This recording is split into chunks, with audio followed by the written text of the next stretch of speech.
É, Boa tarde, pessoal. Eu sou Pedro Henrique, eu sou da 146 e eu vou ser monitor de vocês no segundo período.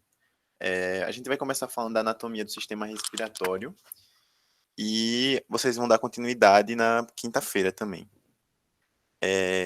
Qual a função do sistema respiratório, né? Ele vai filtrar e vai umidificar o ar que a gente está respirando para realizar trocas gasosas. Essas trocas gasosas vão ocorrer lá nos pulmões, no pulmão esquerdo e no pulmão direito. Porque essas trocas gasosas ocorrem, né? A gente precisa do oxigênio para nossas funções celulares e para a regulação do pH dos nossos líquidos corporais, né? Porque o CO2 vai produzir ácido carbônico, vai abaixar o pH do sangue. A gente também precisa do sistema respiratório para a nossa fonação. A gente vai ver lá na laringe as cordas vocais e como a gente precisa do ar, e está incluso nesse sistema, né? E também o sistema olfativo, que é um dos nossos sentidos, a olfação. É, Esse sistema respiratório ele vai ser dividido na porção condutora, que a gente vai incluir o nariz, as cavidades nasal, a faringe e a laringe e também a traqueia vão fazer parte do nosso sistema condutor, ou seja, eles são responsáveis por conduzir o ar, que vai entrar pelo nariz, pela boca e para até ele chegar nos pulmões. Nos pulmões a gente vai ter também a porção condutora formada pelos brônquios, e aí depois a gente vai ter os bronquíolos, os alvéolos pulmonares, que vão ser responsáveis pelas trocas gasosas, né, propriamente dita. A primeira parte, quando a gente está falando de sistema respiratório, que a gente pensa é exatamente o nariz. O nariz ele vai ser composto por uma raiz do nariz, externamente, um dorso e o ápice, que seria a bolinha do nariz. Um termo nada anatômico, né? Seria o ápice. E esse nariz também, a gente vai ter a narina, que vai ser a nossa abertura para a cavidade nasal propriamente dita, e a asa do nariz, que vai ser a parte mais móvel na lateral do nariz, que todo mundo consegue mexer, eu acho. E nesse nariz também, a gente vai ter as vibrícias, que são os pelinhos que servem para filtrar o ar, para filtrar a poeira que a gente está respirando. E também vai ter o vestíbulo do nariz. O que é vestíbulo? Eu vou falar em mais alguns vestíbulos nessa aula. Vestíbulo é um espaço vazio que pode dar entrada para alguma coisa, pode ser um espaço para alguma coisa.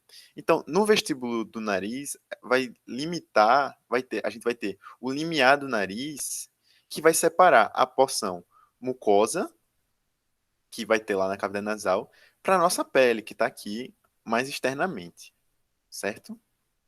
Então, só repetindo aqui as partes do nariz, a gente tem a raiz, que está lá contínuo com o osso frontal, osso do crânio.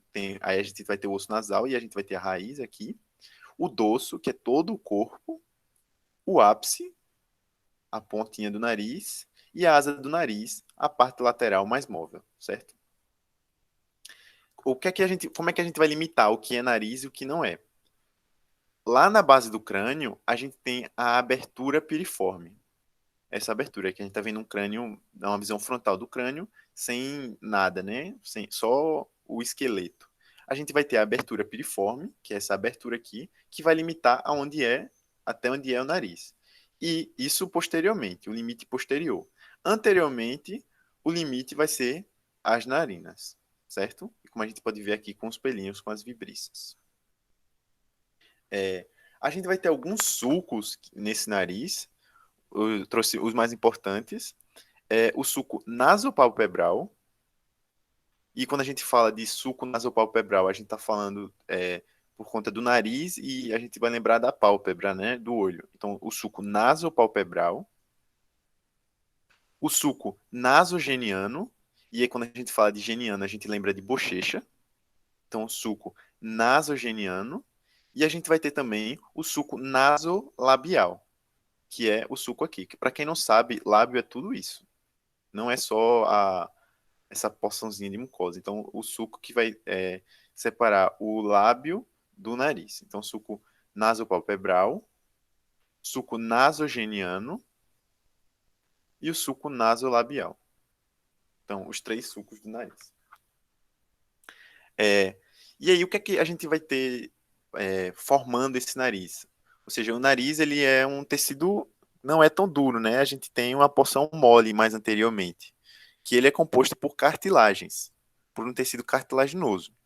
A gente vai ter o osso nasal, claro, mais posteriormente, mais acima, que vai ser contínuo com o osso frontal, mas mais. Ó, permitir a entrada.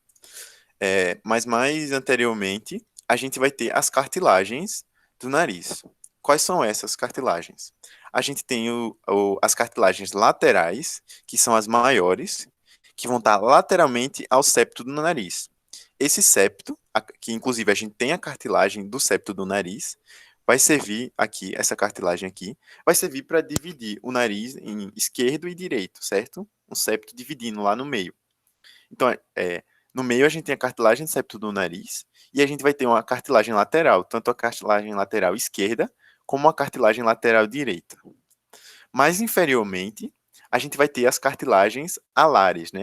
Como eu falei, a gente tem a parte alar do nariz. Então, a parte alar, a gente vai ter as cartilagens alares. Temos 2 cartilagens alares. A cartilagem alar maior e a cartilagem alar menor. Pelo próprio tamanho, vocês vão ver a diferença. Essa aqui é a cartilagem alar maior. A cartilagem maior alar esquerda, certo? E ela vai ser dividida em 2 ramos. O ramo lateral, que está lateralmente no nariz, e o ramo medial. Nessa imagem fica mais clara para a gente ver, uma vista especular. O ramo lateral, vindo lateralmente do nariz, e o ramo medial, formando aqui como se fosse um V invertido, né? Nessa visão. O ramo medial e o ramo lateral, dos 2 lados, tá? Aqui o ramo medial esquerdo e o ramo lateral esquerdo da cartilagem alar maior. Posteriormente, a cartilagem alar maior, também na asa do nariz, a gente vai ter a cartilagem alar menor. Ela é bem menor do que a cartilagem alar maior, né? E ela vai estar contínua. Lá no finzinho da cartilagem alar maior, a gente tem a cartilagem alar menor. A gente também vai ter uma cartilagem nasal acessória, que seria essa aqui. Ela é uma cartilagem constante, ou seja, ela não está presente em todo mundo. Ela pode estar ou pode não estar. É a cartilagem nasal acessória. Inferiormente a cartilagem lateral e superiormente a cartilagem alar maior. Ao ramo lateral da cartilagem alar maior, tá? Só mostrando mais uma vez aqui o processo nasal do osso frontal, né? Esse osso daqui, o osso da frente do crânio. Ele vai ser a gente vai ter o osso nasal contínuo com ele, esse osso aqui, e aqui a gente vai ter as cartilagens. Nós temos a cartilagem alar maior, a cartilagem nasal acessória e a cartilagem lateral. Nessa imagem não está vendo a cartilagem alar menor, certo? Só mostrando para vocês novamente as cartilagens. Também nesse nariz, no nosso nariz, a gente vai ter alguns músculos que vão fazer parte dele. Quais são esses? Primeiro, a gente tem o músculo prócero.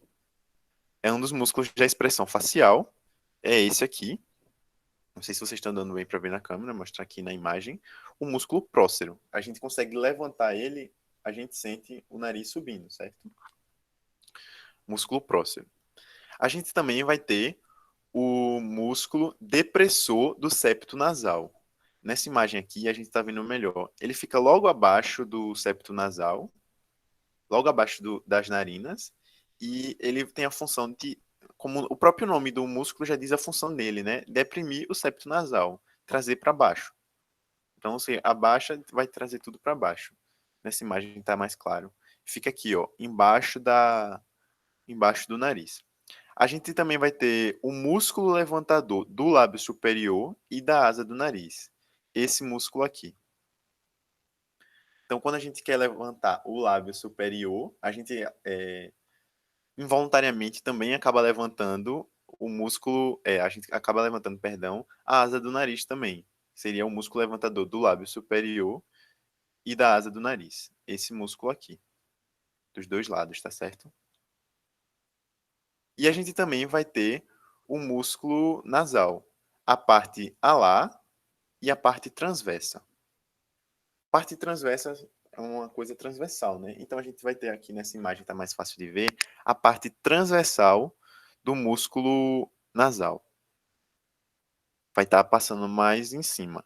E mais embaixo, a gente vai ter a parte alar, que fica mais na asa do nariz. Então, quais são os músculos que a gente tem? A gente tem o músculo prócero, a gente vai ter o músculo depressor do septo nasal, e a gente vai ter o músculo levantador do lábio superior e da asa do nariz, dos dois lados, né, todos.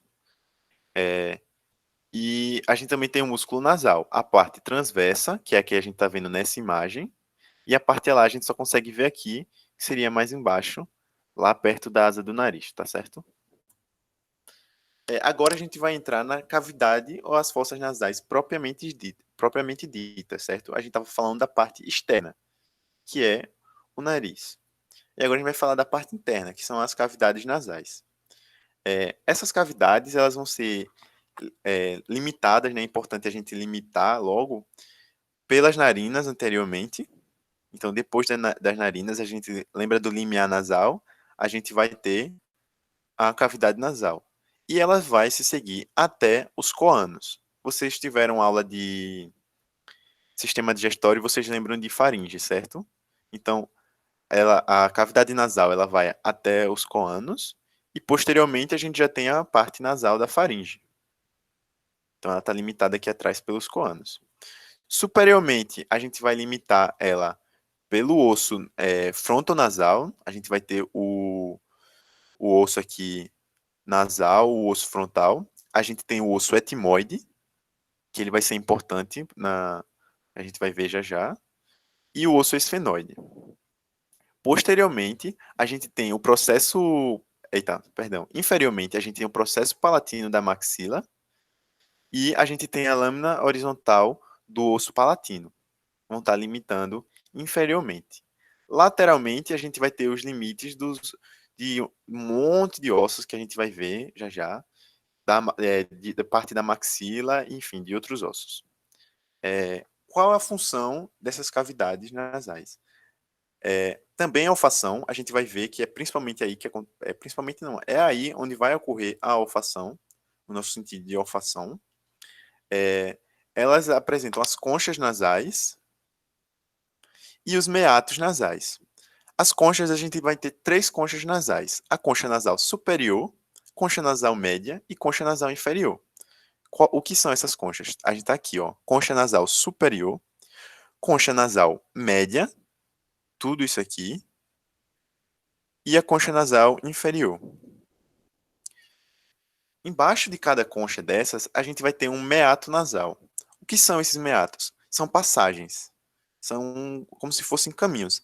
Conseguem perceber aqui um caminhozinho, falando assim. Então, é onde a gente tem a passagem. Então, se aqui é a concha nasal superior, logo abaixo dela, a gente vai ter o meato nasal superior. Se a gente está vendo aqui a concha nasal média, embaixo dela, a gente vai ter o meato nasal médio. E se a gente tem aqui a concha nasal inferior, a gente vai ter embaixo dela o meato nasal inferior. É muito importante a gente entender esses meatos, entender onde eles estão, porque lá vai ter uma coisinha que eu vou mostrar para vocês já já, que vai ser onde vão se abrir os seios maxilares. E a gente vai entender tudo isso, tá?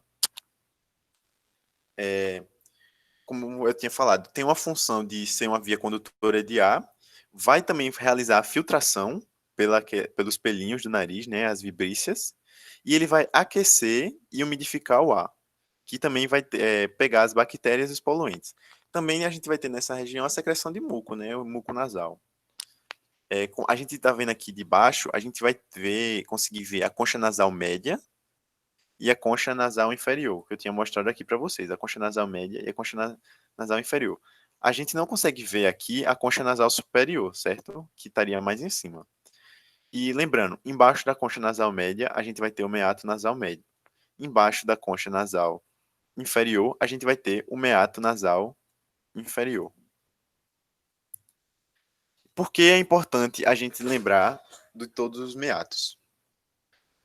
No meato nasal superior, a gente vai ter a abertura das células etimoidais posteriores.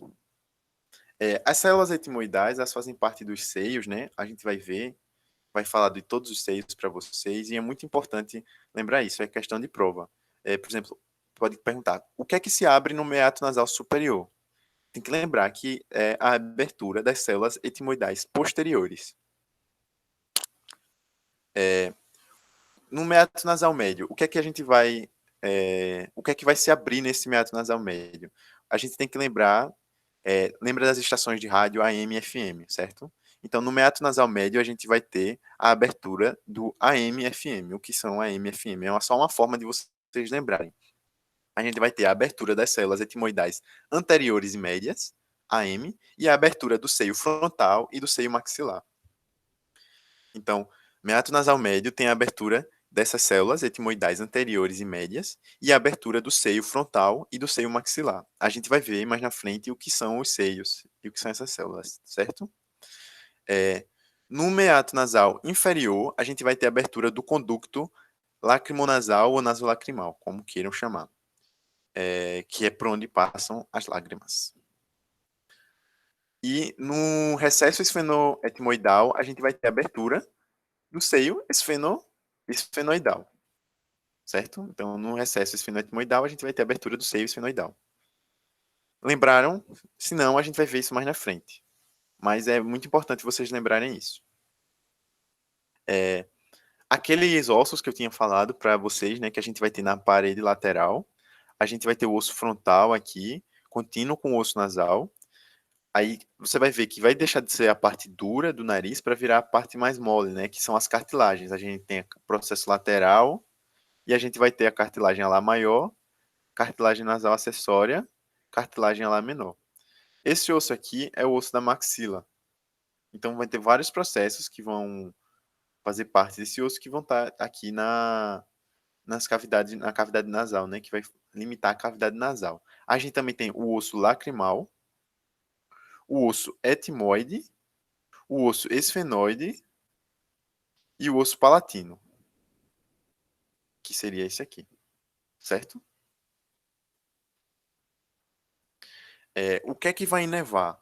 O que é que a gente é importante saber da inervação dessa área das cavidades nasais? O terço superior, essa zonazinha em azul aqui, ela é responsável pela inervação da área olfatória. Então, é nessa área que a gente vai ter as células nervosas olfatórias para detectar o cheiro das coisas, certo? Aqui também, a gente está vendo aqui uma vista do septo nasal. Então, nesse terço superior, a gente vai ter uma inervação olfatória. Aqui, eu vou mostrar para vocês melhor no próximo slide, tá? E os dois terços inferiores são a área respiratória. Então, a gente não vai ter mais essa inervação olfatória. Deixa eu mostrar para vocês para entender melhor. Aqui, a gente tem o osso etimoide. Eu não sei se vocês lembram de nervoso, quando falavam da lâmina cribiforme do osso etimoide. O que é essa lâmina cribiforme do osso etimoide? Esse osso etimoide, ele vai ter vários orifíciozinhos por onde vão passar os feixes nervosos para inervar justamente essa área olfatória. Então, aquela mesma área azul que eu mostrei no slide passado, a gente está vendo aqui que ela vai ter esses feixes nervosos, que vão ser as células que vão detectar primariamente os cheiros e enviar para o nosso cérebro. Através do quê? A gente tem aqui o bulbo olfatório. Esse bulbo olfatório é ramo do nervo craniano, do primeiro par de nervo craniano, do nervo olfatório. Então, o par craniano 1 é o nervo olfatório, que vai dar origem ao bulbo olfatório e a esses feixes nervosos que vão atravessar a lâmina cribiforme do osso etimoide, certo? Então, no 1 aqui, a gente teria o bulbo olfatório. No 2, a gente vai ter já a inervação da parte respiratória. Já não é mais a parte olfatória, então já não vem mais do nervo olfatório. Seria o ramo nasal interno, lateral, do nervo etimoidal anterior. Ele é um ramo do nervo craniano trigêmeo, do quinto par de nervo craniano, da parte oftálmica. Lembra que o nervo trigêmeo ele é dividido em 3 partes. A parte oftálmica, que é a parte 1, a parte 2, que é a parte maxilar, e a parte 3, que é a porção 3, que é a parte mandibular. Então, na parte 1, do ramo 1 do nervo trigêmeo, a gente vai ter o ramo nasal interno lateral do nervo etimoidal anterior, que vai fazer a inervação da parte respiratória. E também, aqui embaixo, a gente vai ter outra porção do nervo trigêmeo, mas agora vai ser da porção maxilar, que vai ser o nervo nasopalatino, que também vai ser responsável por inervar também a parte respiratória, não mais a parte olfativa, certo? Como é feita a irrigação do nariz? E é muito importante a gente entender essa irrigação, que é uma questão de prova, caiu para a gente, que é para a gente entender o que é o plexo de Kisselbach.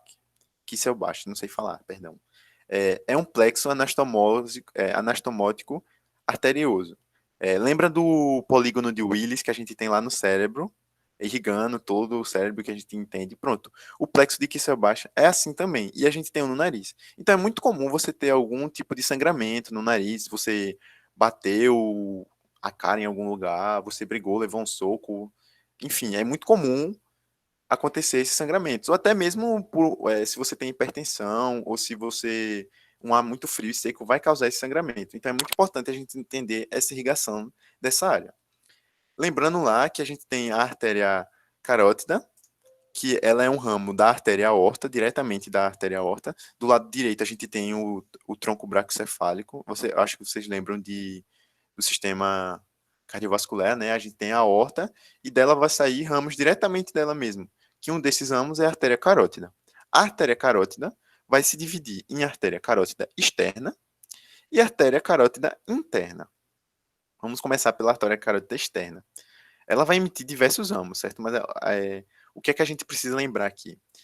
A artéria carótida externa vai emitir um ramo, que é a artéria maxilar. Eu estou mostrando esse slide aqui, mas eu vou mostrar para vocês o modelo certinho, tá? Só para lembrando. A artéria carótida externa vai emitir um ramo, que é a artéria maxilar. A artéria maxilar vai emitir 2 ramos, a artéria palatina maior e a artéria esfenopalatina. Essas artérias vão irrigar o nariz e as cavidades nasais, tá? A artéria carótida externa também vai emitir um ramo, que é a artéria facial.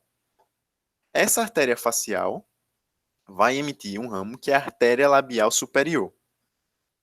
E a artéria labial superior também emite um ramo, que é o ramo septal da artéria labial superior.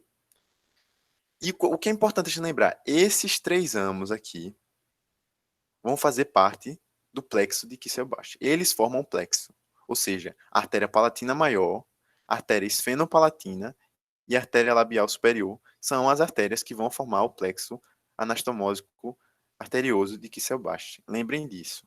Artéria palatina maior, artéria esfenopalatina e artéria labial superior. A artéria labial superior também emite o ramo septal da artéria labial superior, mas esse ramo não faz parte do plexo, tá? A artéria carótida, isso foi da artéria carótida externa. A artéria carótida também vai emitir a artéria carótida interna. A artéria carótida interna emite um ramo, que é a artéria oftálmica, e emite um ramo, emite 2 ramos, perdão, que é a artéria etimoidal anterior e a artéria etimoidal posterior. Essas 2 artérias vão também irrigar a cavidade nasal. Então, a gente está vendo aqui um monte de vaso, né? Como eu disse, é uma área bastante irrigada. A gente está vendo aqui a área de Kisselbach, que vai ser formada por quais artérias? Artéria esfenopalatina, palatina maior e labial superior. Vão formar a área de Kisselbach, certo? Mas também quais são as outras artérias que vão fazer parte dessa irrigação? As artérias etimoidais anteriores, são essas aqui, e posteriores, que vem lá da artéria oftálmica, que é um ramo da carótida externa. E a gente também tem a artéria aqui, a esfenopalatina, que eu tinha falado, a artéria palatina maior, que vai emitir aquele ramo septal, certo? Deixa eu mostrar nessa imagem que vai ficar mais fácil de entender o plexo. O plexo de Kisselbach, formado pela artéria labial superior, vindo aqui, artéria palatina maior e artéria esfenopalatina. Essas três artérias vão formar o plexo de Kissel-Bast. Artéria esfenopalatina, artéria palatina maior e artéria labial superior. Aqui a gente também tem a gente está vendo as artérias etimoidais anteriores e posteriores, que são ramo da artéria oftálmica lá da carótida externa. As outras três, essas duas aqui, a esfenopalatina e a palatina maior, são ramo da artéria maxilar e não, perdão, a artéria labial superior e a palatina maior são da maxilar e a esfenopalatina é da... Minha gente, eu acabei de falar o ramo dela e eu esqueci. É da facial. Não, a labial superior é da facial e a palatina maior e a esfenopalatina são da maxilar. Perdão, perdão. Então, o que é importante a gente saber disso? A epistaxe, que é o sangramento nasal. É o nome que se dá da doença desse sangramento nasal, da mucosa nasal. 90% dos casos de sangramento nasal vão ser na região anterior, lá daquele plexo que eu falei, o plexo de Kissel-Bast. Por quê? Porque tem muitos vasos aqui. Muitos vasos numa região muito pequena, ou seja, tem muita chance de acontecer algum sangramento. Mas a gente também pode ter um sangramento na porção posterior, que é menos vascularizada, mas também pode ter esse sangramento. E qual é o perigo se esse sangramento na região posterior? É de você não observar e esse paciente ficar perdendo sangue, perdendo, e você não vê assim, porque está descendo pela faringe, certo? Então, quando o sangramento na região anterior é mais fácil, porque vai correr pelo nariz. Nessa região posterior, como eu falei que são mais difíceis, eles vão acontecer em pacientes hipertensos e maiores de 40 anos. Geralmente, claro, não quer dizer porque é uma criança que não pode ter esse sangramento. E já nessa região aqui anterior, a gente tem esses sangramentos num trauma, uma infecção a frio e seco. Um inverno em Brasília, por exemplo, o ar é muito frio e muito seco. Um quadro alérgico, você está espirrando constantemente, você está mexendo nessa área constantemente, pode ter. Cocaína, se você cheirar cocaína, pode gerar sangramento, então não cheirem cocaína. Hipertensão ou alguma coagulopatia, também pode gerar algum sangramento nesse plexo. Qual o tratamento a ser seguido? Você pode optar por um tamponamento, que é o mais básico, digamos assim, é só você botar gás lá e espera que vai tamponar, pode ficar até um dia lá tamponando. Você pode fazer uma cauterização, mas aí já são para casos mais graves. E até você pode precisar de um tratamento cirúrgico, que você vai ter que ligar os vasos. Agora a gente vai falar dos seios paranasais. Os seios paranasais, eles são ossos pneumáticos. O que quer dizer um osso pneumático? É um osso que tem ar dentro da sua cavidade. Eu acho que, se eu não me engano, pelo que eu me lembro de biologia, as galinhas têm ossos pneumáticos. Mas não lembro muito mais disso, não. Os seios paranasais, eles vão ser pares e assimétricos. Ou seja, a gente tem um seio paranasal de cada lado. Quer dizer, a gente tem vários seios paranasais de cada lado, mas, por exemplo, a gente vai ter um seio maxilar esquerdo e um seio maxilar direito. E eles são assimétricos, ou seja, o do lado esquerdo não é necessariamente do mesmo tamanho e mesmo formato que o do lado direito. Eles vão ser revestidos pela mucosa respiratória, a mesma mucosa que a gente tem nos outros lugares do sistema respiratório. E quais são as funções desses seios paranasais? Eles vão dar ressonância à nossa voz, eles vão aquecer o ar e eles diminuem o peso do crânio. Porque imagina que a gente tem ar nessas cavidades, nesses ossos, a gente tem um buraco cheio de ar no crânio. Imagina se aquilo era cheio de osso, nosso crânio ia ser muito mais pesado e ia ser muito mais difícil da gente sustentar o nosso crânio pelo nosso pescoço, certo? Esses seios vão produzir muco, eles também auxiliam para equilibrar a pressão. Por exemplo, se você tem um espirro, se você dá um espirro, ou se você eleva muito a altitude, você geralmente sente a pressão, né, na cabeça. Mas aí esses seios estão lá para auxiliar nessa variação brusca de pressão. E também na proteção no trauma. Porque eles vão absorver o impacto. Esse ar vai ajudar a absorver o impacto, do que se fosse algo completamente compacto, rígido. Então você tem uma área ali que tem ar dentro para absorver esse impacto. Só mostrando aqui, eles vão crescendo com o tempo, certo? você vai aerando, você vai respirando e eles vão aumentando com o tempo. Aqui é o seio frontal e o seio maxilar. E ó, como eles vão variando com as idades, certo? 1 mês, 1 ano, 2 anos, 6 anos e 10 anos. E outra aqui, só uma imagem, a gente vai ver cada um detalhadamente. O seio frontal, esse seio aqui, ele está posteriormente aos arcos supraciliares e à raiz do nariz. Aqui, nessa região aqui, como vocês podem ver na imagem. Ele só vai ser detectável a partir dos 7 anos. Como vocês podem ver, ele não é tão grande, certo? E lembra aquilo que eu falei. Para onde vai drenar esse seio? Para onde ele vai drenar o muco que ele produz? Para onde ele vai drenar o que está lá dentro dele? Ele vai drenar para o meato nasal médio. Então lembra disso. O seio frontal vai drenar para o meato nasal médio. E um detalhe, ele vai ser inervado pelo nervo supraorbital. Tem que lembrar também, certo? Então, seio frontal. Percebam aqui a diferença de tamanho de um lado para o do outro. Esse é mais largo e menos comprido. Esse é mais comprido, menos largo, entendeu? Eles variam de tamanho. Eles são assimétricos. O seio maxilar. Esse é um dos seios mais importantes quando a gente fala assim, porque ele tem uma importância clínica maior.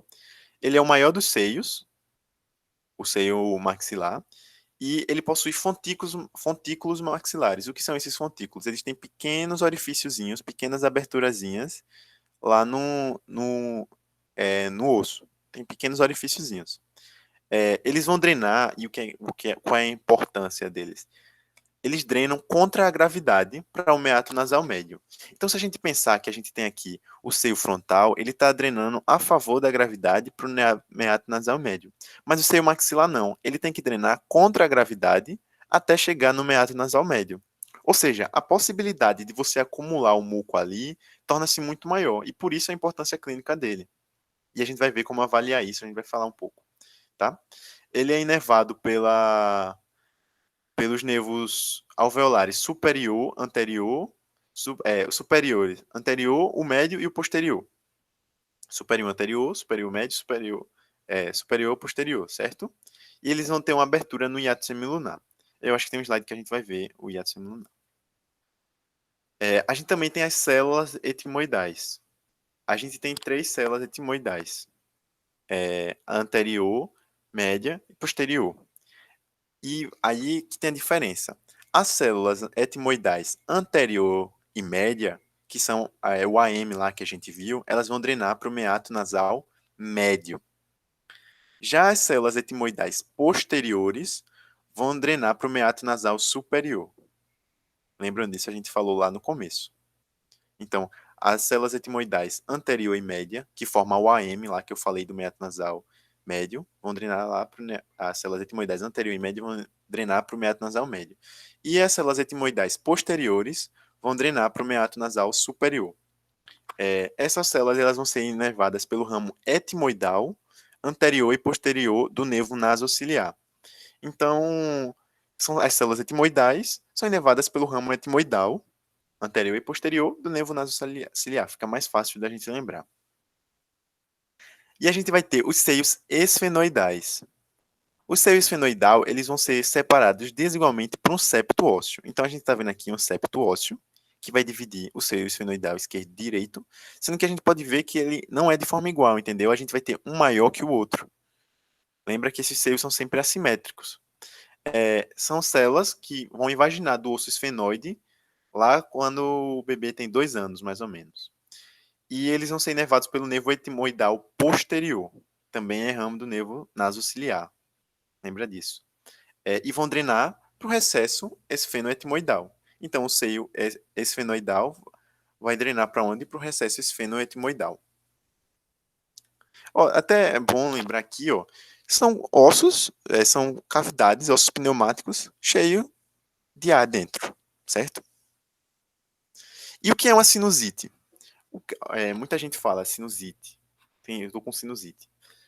É uma inflamação da mucosa desses seios da face. Tanto faz se é o seio frontal, se é o seio maxilar, se é as células etimoidais, não importa. É uma inflamação da mucosa desses seios. O que é que acontece? Pode ser uma inflamação crônica ou seja, que você tem sempre, ou pode ser uma inflamação aguda. Você teve um resfriado, alguma coisa, você acumulou muito muco e aí inflamou. Você tem uma sinusite aguda. Mas tem gente que tem uma predisposição para ter essa inflamação cronicamente. E aí você pode tratar com um antibiótico, se eu não me engano. Já foge um pouco das questões anatômicas. Aqui é uma tomografia, tá? Que a gente consegue ver bastante os ossos, traz bastante detalhe. E o que é aqui? Deixa eu mostrar primeiro para vocês como seria uma tomografia de uma pessoa sem obstrução, com o seio limpo. Tá vendo? O seio só tem ar dentro, não tem nada. Aqui, o seio maxilar esquerdo, seio maxilar direito. Tá vendo? Não tem nada. Mas agora, com obstrução, tá vendo? Essa cavidade está cheia de líquido, de muco. Aqui no lado esquerdo tem menos do que o lado direito. Então vai ter uma inflamação desse muco. E isso vai gerar uma dor, vai gerar congestão nasal, vai gerar uma dor, dor facial, principalmente nessa região do seio frontal, do seio maxilar. Vai ter uma dor em volta dos olhos. Quando você abaixa a cabeça, você vai ter uma sensação de pressão, pode entupir o ouvido, tosse, principalmente de noite, hálito ruim, diminuição do paladar e do olfato. Cuidado para não confundir com o coronavírus. Os seios nasais, aqui dá para ver o osso, os seios frontais e o seio maxilar, e aqui é um raio-x. A gente está vendo aqui esse que está mais opaco, né? Ou seja, aqui tem A, aqui tem A, aqui tem A, e aqui o muco. Por isso a coloração mais escura. Uma das formas de você avaliar se o paciente tem esse excesso de muco é através da transiluminação. Então, você pode fazer a transiluminação do seio maxilar, que seria esse aqui, tanto como você pode fazer a transiluminação do seio frontal. O que é isso? Tem várias formas de você fazer essa transiluminação. Você pode passar a iluminação tanto de dentro da boca, você pede para o paciente fechar a boca e você deixa só a luzinha lá, e você vai iluminar e de dentro para fora. E aqui fora você vai observar que no lado obstruído, no lado com mais muco, a luz vai passar de uma forma mais opaca. E do lado que está desobstruído, você vai ter uma forma mais clara da luz. A luz vai passar de forma mais clara. Você também pode iluminar o seio maxilar de baixo para cima e esse paciente vai sentir uma maior claridade no olho do lado que está desobstruído. E no lado que está desobstruído, ele vai sentir uma menor claridade. Você também pode fazer essa transiluminação no seio frontal. Faringe. Eu não vou falar muito de faringe, porque vocês já viram no sistema digestório, né? Então, se alguém quiser tirar alguma dúvida, pode tirar, mas vocês já viram mais essa parte. Basicamente, eu só vou falar de alguns objetivos que a gente vê na prova prática, principalmente, que eu acho que é a preocupação da maioria de vocês. Não vou me ater muito à vascularização nem inervação, tá? Só vou rever alguns objetivos práticos. A faringe ela vai ser dividida em 3 zonas. A porção nasal da faringe, a parte oral e a parte laríngea da faringe. Qual um dos principais objetivos, o mais fácil de a gente ver? É o ósteo faríngeo da tuba auditiva. Esse ósteo que vai comunicar lá com o nariz, com o ouvido para fazer a equalização da pressão. Lembra? A gente vai ter também o tórax levantador e a gente vai ter a pregação pingofaríngea. Deixa eu mudar só de imagem, fica mais fácil a gente ver. Posteriormente, a gente tem aqueles coanos lá, que lembra que eu falei que a cavidade nasal se acabava. O limite da cavidade nasal era a narina anteriormente e posteriormente era os coanos, certo? Então aqui a gente tem os coanos e o septo nasal, dividindo no lado esquerdo e no lado direito. Aqui dá para a gente ver, numa vista posterior, dá para a gente ver as conchas nasais, né? A concha nasal média e a concha nasal inferior. A gente tem aqui o osteofaríngeo, que estaria aqui, e a gente tem o toro tubário, que seria essa prega aqui na mucosa. Mais aqui do lado, a gente tem o recesso faríngeo. O recesso é como se fosse uma aberturazinha, um caminhozinho que a gente vai ter aqui.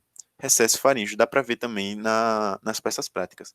Tem um objetivo que não dá para a gente ver, é a tonsila faríngea, que vai ser só uma diferença na mucosa, mas não dá para a gente ver na parte prática. Aqui a gente vai ter o palato mole e a úvula, que já fazem parte da parte oral, certo?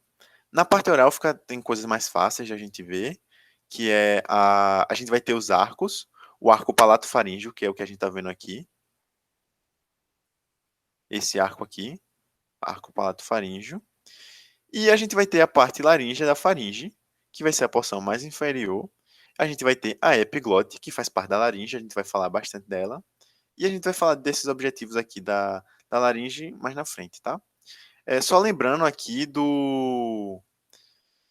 Ai, meu Deus, esqueci o nome desse negócio. Recesso piriforme, lembrei. O recesso piriforme, que é justamente onde você pode se engasgar. Eita, perdão, se engasgar não. Gente, estou doido. Por aqui, esse recesso piriforme, ele fica mais alto nos bebês. E é por isso que um bebê, ele consegue tomar mamadeira e respirar ao mesmo tempo, porque o leite acaba escorrendo pelo recesso piriforme e o ar consegue entrar tranquilamente com a epiglote aberta, tá? Vamos falar de laringe e vamos pular essa parte de faringe.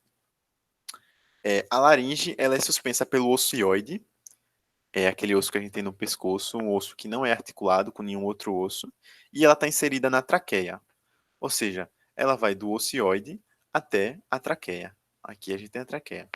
Ela tem uma função respiratória, porque o ar vai passar por ela, e também tem uma função de fonação e proteção. Ela vai se estender, pela fonação a gente vai entender bem direitinho, tá? E ela vai se estender da vértebra C3 até a vértebra C6. Não tem como a gente comparar aqui, mas é só para vocês terem uma ideia assim de localização, tá? A laringe, ela é formada por cartilagens.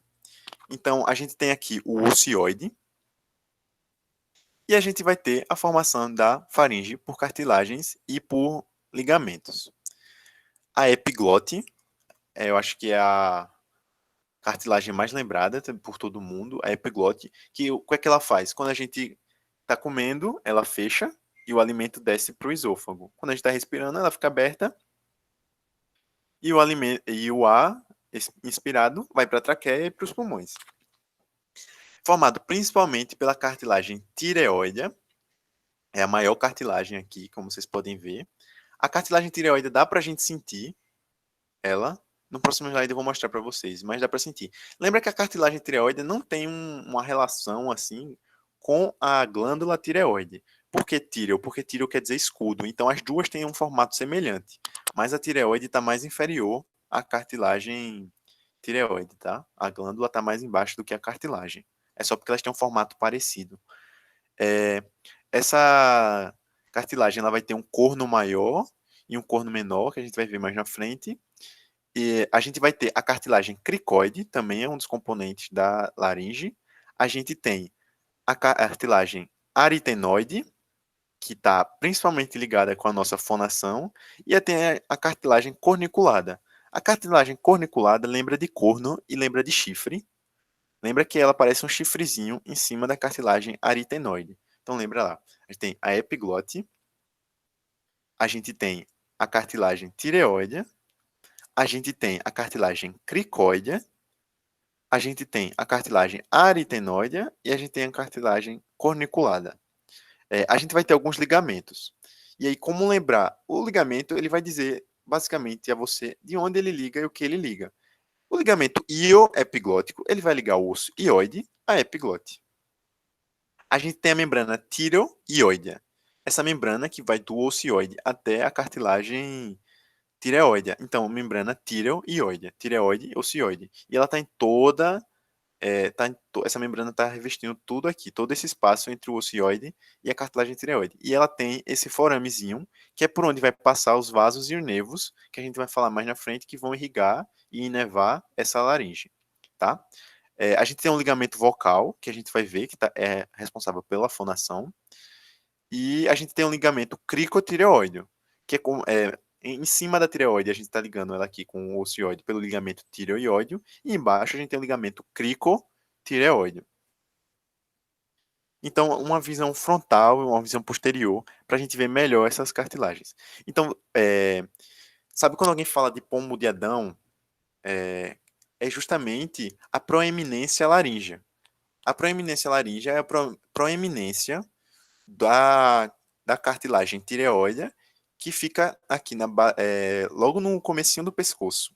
Então, os homens, principalmente por causa da testosterona, gera essa proeminência. Então, chamam popularmente conhecida como pomo de Adão. Você pode sentir aqui essa proeminência e você também pode sentir a incisura tireoide superior. A tireoide tem esse formato e ela vai gerar uma incisura. Então, a gente tem a incisura tireoide superior, que vai dar justamente para você sentir. Se você passar a mão aqui, você sente a cartilagem tireoide fazendo essa incisurazinha. Então, você fica aí em casa tentando até conseguir achar. Como eu falei, o ocioide, a gente vai ter a membrana tireoide e aí a cartilagem tireoide. A cartilagem tireoide vai ter o corno superior e o corno inferior. E tem a lâmina da cartilagem tireoide, certo? A gente vai ter a cartilagem cricóide, que ela vai ter uma face articular para se articular justamente com a cartilagem aritenoide. Ela vai ter um arco, justamente numa forma de arco, e ela vai ter a lâmina, que é a porção anterior dela, certo? A cartilagem aritenoide vai se articular com a cartilagem cricóide e vai ter dois processos. Um processo vocal, que é o processo posterior medial, e a gente vai ter um processo muscular, que vai ser anterior e lateral. Esse processo vocal vai se ligar ao ligamento vocal. E o processo muscular vão se ligar os músculos lá nessa cartilagem aritenoide, que é responsável pela diferença de som e tudo mais que a gente vai ver. Em cima dela, a gente vai ter a cartilagem corniculada na formazinha de chifrezinho bem em cima dela, tá certo? Como eu falei, a cartilagem epiglótica, anteriormente eu tinha falado, a cartilagem epiglótica, ela segue uma forma de folha. Ela parece uma folhazinha, tá? E aí a gente tem um pecíolo da cartilagem epiglótica. O que é pecíolo? O pecíolo é como se fosse aquele talinho da folha que se liga no caule. Um talinho mais grossinho. Então, a cartilagem epiglótica também tem o seu pecíolo. Em um formato de folha. E só aqui uma visão lateral. A gente tem a cartilagem tireoide, cartilagem epiglótica, a lâmina da cartilagem tireoide, corno superior, não, a gente não está vendo o corno inferior, a gente está vendo a cartilagem aritenoide, o processo vocal, ligando o ligamento vocal aqui, cartilagem corniculada e cartilagem cricóide. Essas são as cartilagens da laringe, tá? Agora a gente vai falar das pregas vestibulares e vocais. O que são essas pregas? Elas são uma mucosa sobre o ligamento. Então, se a gente tem um ligamento vocal e a gente tem uma mucosa revestindo esse ligamento, ela é uma prega. E a gente vai ter dois ligamentos principais na laringe. A gente vai ter a prega vocal. Quando falar de voz, minha prega vocal, sei lá, alguma coisa. A gente tem a prega vocal e a gente tem a prega vestibular. A prega vestibular é essa aqui de cima. Ela é superior. Então lembra, vamos falar primeiro da prega vestibular. A prega vestibular ela é mais frouxa e ela tá lá para lubrificar as pregas vocais. As pregas vestibulares também são conhecidas como pregas vocais falsas. Então lembra, prega vestibular ou prega vocal falsa. Por quê? Porque ela não está envolvida diretamente na nossa fonação, certo? Ela é mais frouxa e ela está lá para lubrificar a prega vocal verdadeira. Então, se a gente tem a prega vocal falsa, que é a prega vestibular, a gente tem a prega vocal verdadeira, que é conhecida como prega vocal. E é uma mucosa sobre o ligamento vocal. Tá certo? Entre essas duas pregas, a prega vocal verdadeira, que é de baixo, e a prega vocal falsa, que é de cima, ou prega vestibular, a gente vai ter o ventrículo da laringe. O ventrículo, que é um espaço vazio. Tá? Além desse ventrículo, que é um espaço vazio, a gente vai ter o vestíbulo. O que é o vestíbulo? É o espaçozinho, a abertura da laringe. Então, o vestíbulo da laringe, que é quando a epiglote se abre, a gente vai ter o vestíbulo da laringe, que é por onde o ar vai passar. É importante lembrar que a gente tem duas rimas. É muita coisa para falar, mas bora. Entre a prega vocal verdadeira, que são as inferiores, que estão revestindo o ligamento vocal, a gente vai ter a rima da glote. E entre a prega vocal falsa, que é a prega vestibular, a gente vai ter a rima do vestíbulo. O que é rima? Quando essas cordas estão separadas, elas estão abertas, elas estão distantes, a rima é o espaço entre elas. Se a gente tem as duas aqui abertas, a gente vai ter um espaço entre elas. Se elas se fecham, a gente não vai ter mais esse espaço. Então, fechou a rima da glote. Se a nossa corda vocal está fechada, as duas estão juntas no meio, então essa rima da glote está fechada. Se elas se abrem, a rima da glote está aberta. Tá certo?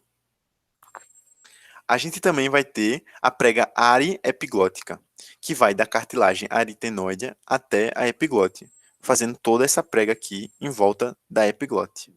Tá certo?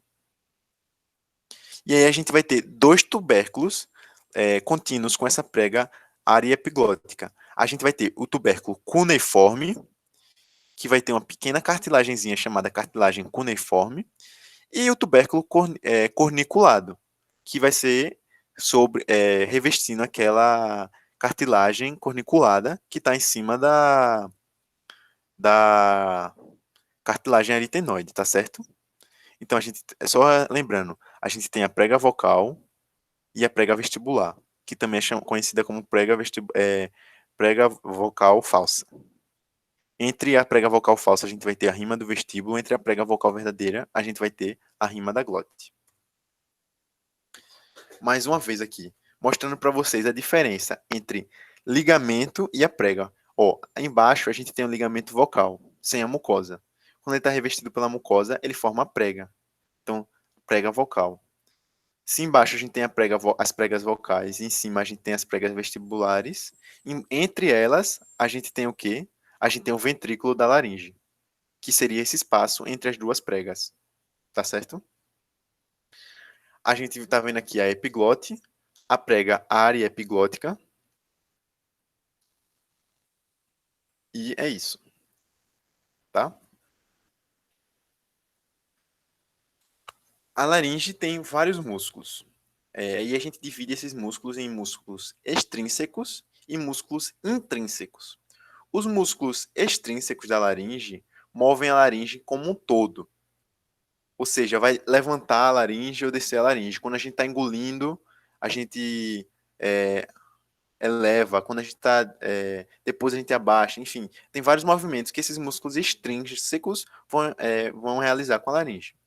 E quais são esses músculos? São os músculos infraiódeos, que vão abaixar o ocioide e a laringe, e os músculos supraiódeos, mais o músculo estilofaríngeo, os dois.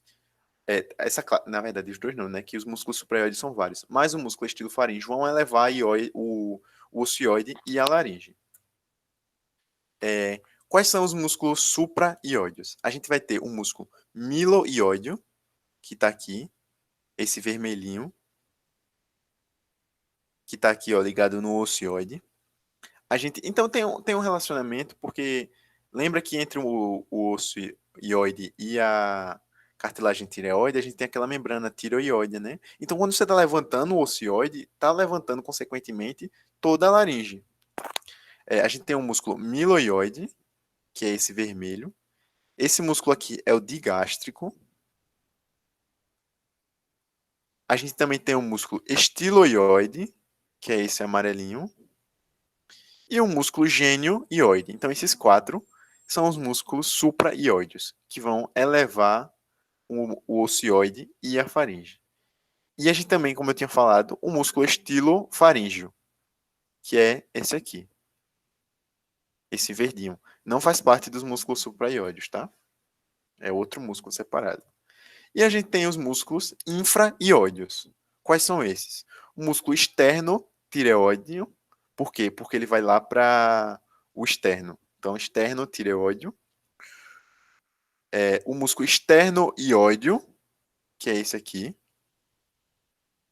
Não, perdão. Esse é o externo. Esse é o externo-ióide. A gente tem dois, né? A gente tem o externo-tireoide, que é esse aqui que está com o númerozinho 1, e o externo-ióide, que é esse todo aqui, em vermelho. A gente tem o músculo homoióide e a gente tem o músculo tireoide. São esses 4 músculos infraóideos. E esses músculos, mais os supraóideos e o estilo faríngeo, fazem parte dos músculos extrínsecos da laringe, que movem ela como um todo. Mas a gente também tem a classe dos músculos intrínsecos da laringe, que vão mover os componentes da laringe. Então, vai alterar o comprimento e a tensão das pregas vocais, vai alterar o tamanho e o formato da rima da glote. Lembra a rima da glote, que é o espaçozinho entre as pregas vocais verdadeiras? Então, essa é a ação desses músculos extrínsecos que vai alterar o comprimento, vai alterar a tensão. Se você altera a tensão, você pode falar mais alto ou mais baixo. Se você altera o formato, você vai produzir um som diferente do outro, certo? E todos esses músculos, eles são inervados pelo nervo laríngeo recorrente. Então, qual é a importância da gente saber isso? O nervo laríngeo recorrente, ele pode ser lesionado em alguns casos de cirurgia. Você fazer uma cirurgia de pescoço, você tem que ter muito cuidado para não lesionar esse nervo. Porque, por exemplo, se uma pessoa depende da profissão, um professor, alguém assim, uma lesão pode gerar algum problema na voz. Então, a gente vai ter o nervo laríngeo recorrente esquerdo e direito, certo? E se você lesiona pelo menos um deles, o paciente pode ter alguma disfonia, alguma dificuldade de fala, pode gerar alguma rouquidão nesse paciente, tá certo? Mais um músculo cricotireoide também vai inervar. Eita, perdão. O músculo cricotireoide não é inervado pelo nervo laríngeo recorrente, ele é inervado pelo nervo laríngeo externo. Mas os outros músculos que eu vou falar, todos eles são inervados pelo nervo laríngeo recorrente, tá? A gente tem a primeira classe de músculos, são os músculos abdutores e adutores. Ou seja, eles vão abduzir ou aduzir. Abduzir quer dizer abrir e aduzir quer dizer fechar as pregas vocais. Os principais adutores são os músculos aritenoides oblíquos e transversos, certo? Oblíquo, que cruza, e transverso. Os músculos aritenoides. E também, de adutor, a gente tem os músculos cricotireoides laterais. Também são responsáveis por fazer a adução. Já o músculo cricotireoide posterior é responsável por fazer a abdução. Abduzir as cordas vocais, tá certo? De músculos tensores, a gente vai ter o músculo cricotireoide. Eles vão inclinar ou tracionar o ângulo da cartilagem tireoide, aumentando a voz. Então, são os músculos tensores. O músculo cricotireoide, que é esse que vocês estão vendo aí. Tá certo? E a gente tem o músculo tireoaritenoide, que é um relaxador. Ou seja, vai diminuir a altura da voz.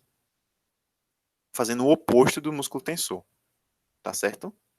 A gente também tem um músculo vocal, que é esse aqui de baixo, que vai tensionar também as cordas vocais. Então, só uma imagem aqui para você ver a ação de algum deles. Por exemplo, é um músculo cricotireoide, ele é um músculo tensor. Então, vai alongar e aumentar a tensão nos ligamentos vocais para gerar um aumento da fala. Os músculos cricoaritenoides posteriores, eles vão fazer a abdução do ligamento vocal. Cricoaritenoide posterior, que eu falei, fazem a abdução. Já os cricoaritenoides laterais vão fazer o quê? Adução. Eles fazem adução junto com quem? Com os aritenoides oblíquos e transversos. São responsáveis pelo processo de adução do ligamento vocal. Os músculos aritenoides, transverso e oblíquo, aqui também, adução, tá vendo? Ó, cricoaritenoide lateral e aritenoide oblíquo transverso, fazendo a adução do ligamento vocal, estão fechando. E a ação dos músculos vocais e tiroaritenoides são encurtamento e relaxamento. Perdão, eu tinha falado no slide passado, se não me engano, que eles eram tensores, né? Os ligamentos vocais são relaxadores. Eles vão encurtar e vão relaxar os ligamentos vocais, deixando a fala mais baixa. Então, é representando a ação de cada um dos músculos, tá? E como é que faz essa fonação? Essa aqui são as pregas vocais, tá certo? Ligamento vocal. Ligamento, prega não, né? Porque a gente não tem a mucosa. Ligamento vocal. Os dois aqui. E aqui a cartilagem aritenoide. O processo vocal da cartilagem aritenoide se ligando com os ligamentos vocais. E aqui a gente tem o processo muscular, que vai estar ligado com aqueles músculos lá que a gente estava falando. A ação daqueles músculos vai abrir ou fechar essa rima da glote, que é o espaço entre os ligamentos. Se ela está assim aberta, não está completamente aberta, mas assim, é uma respiração normal, uma posição de repouso. Você está respirando, ela está assim. Se você está respirando forçadamente, esses músculos vão abduzir os ligamentos vocais para gerar justamente uma respiração forçada, para você conseguir respirar mais ar, para você inspirar mais ar. Porém, quando você está na fonação, elas vão fechar para que o ar bata nesses ligamentos e gere o som. E aí o que é que vai gerar? O quanto você abre, o quanto você fecha, e a tensão desses ligamentos, os músculos tensores e relaxadores, vão agir para gerar uma diferente tensão, para gerar uma diferente abertura, que vai gerar o som. Só lembrando que no sussurro, quando você está sussurrando, falando bem baixinho, você vai ter a parte intermembranácea, que são os 3/5 anteriores do ligamento vocal fechado, e os 2/5 posteriores, que é a porção intercartilagínea, aberta. Então, para sussurrar, você precisa fechar os 3/5 anteriores, que são a parte intermembranácea, e abrir os 2/5 posteriores, que são a parte intercartilagínea. Vai gerar o sussurro. Só uma imagem aqui para mostrar todos aqueles músculos, né? A gente tem aqui o músculo aritenoide oblíquo, a gente vai ter o transverso, a gente vai ter o músculo tireoaritenoide, a gente vai ter o músculo cricotireoide lateral, a gente tem o músculo cricoaritenoide posterior. O cricoaritenoide posterior faz o quê? Vai fazer a adução. Cricoaritenoide. Não, perdão. O cricoaritenoide posterior vai fazer o quê? Abdução. O cricoaritenoide lateral vai fazer o quê? Não, perdão, me embaralhei todo. O cricoaritenoide lateral vai realizar a abdução. Não, a adução. E o posterior, a adução. A gente tem o ligamento vocal. Eita, o músculo vocal aqui. E todos esses vão agir para fechar ou abrir a rima da glote formada pelo ligamento vocal. Lembrando que em cima do ligamento vocal a gente tem as pregas vestibulares, que são os ligamentos vocais falsos, tá certo? O que é que vai fazer a irrigação da laringe? A irrigação da laringe ela é formada pelo ramo da artéria carótida externa. É bem simples. A artéria carótida externa vai lembrar, a artéria carótida externa vem da artéria carótida, que vem da artéria aorta, vai emitir a artéria tireoide superior. A artéria tireoide superior emite a artéria laríngea superior, que vai fazer a irrigação da parte superior da laringe. Já a porção inferior da laringe vai ser irrigada pela artéria subclávia, que vem lá, que vai gerar o tronco tireocervical e vai emitir a artéria tireoide inferior, que emite a artéria laríngea inferior. Então lembra, as artérias laríngeas, tanto a superior como a inferior, vêm das artérias tireoides. A artéria laríngea inferior vem da artéria tireoide inferior e a artéria laríngea superior vem da artéria tireoide superior. Só muda que a superior vem lá da carótida externa e a tireoide inferior vem do tronco tireocervical. A artéria cricotireoide é um ramo da artéria tireoide superior, que a gente também tem essa artéria que vai irrigar a porção superior. A drenagem venosa vai seguir o mesmo trajeto dessas artérias, tá certo? Então, os mesmos nomes. Para simplificar, eu trouxe só as artérias. Aqui a gente tem a artéria tireoide superior, a gente tem aqui a artéria carótida, bifurcou em artéria carótida externa, que é essa aqui, emitiu a artéria tireoide superior, que é essa aqui, e vai emitir o ramo, que é a artéria laríngea superior. Certo?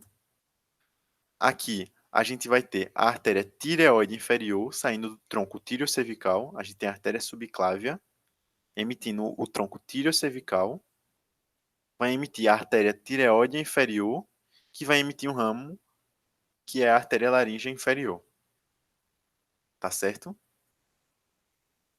E a inervação? A inervação é feita por dois nervos, o nervo laríngeo superior e o nervo laríngeo recorrente. Lembra que os músculos da voz são principalmente pelo nervo laríngeo recorrente. Por que laríngeo recorrente? Porque o nervo vago, ele desce lá da cabeça e ele emite um ramo recorrente. Ou seja, o nervo vago está descendo, o 10º par de nervo craniano está descendo e ele emite um ramo recorrente, que sobe. O nervo vago continua lá para o coração e tudo mais, porém ele emite, é porque isso ficou na frente. Ele continua descendo, mas vai emitir um ramo recorrente para cima. Ele desce e ele sobe, por isso o nervo recorrente. Nervo laríngeo recorrente, que vai emitir, aqui, nervo esquerdo laríngeo recorrente e o direito, que vai inervar a laringe. E a gente também tem o nervo laríngeo superior, que vai inervar a porção superior, a gente está vendo ele aqui. Tá vindo, esse não desce e sobe, né? Ele só já vem lá de cima, que é o nervo laríngeo superior, que vai entrar por um ósteo, justamente naquela membrana tireoióidea. Vai passar o nervo laríngeo superior. Tá certo? E era isso, pessoal. Se alguém quiser tirar alguma dúvida, pode perguntar, pode falar depois, e a aula vai estar gravada para quem quiser ver de novo. E é isso, obrigado.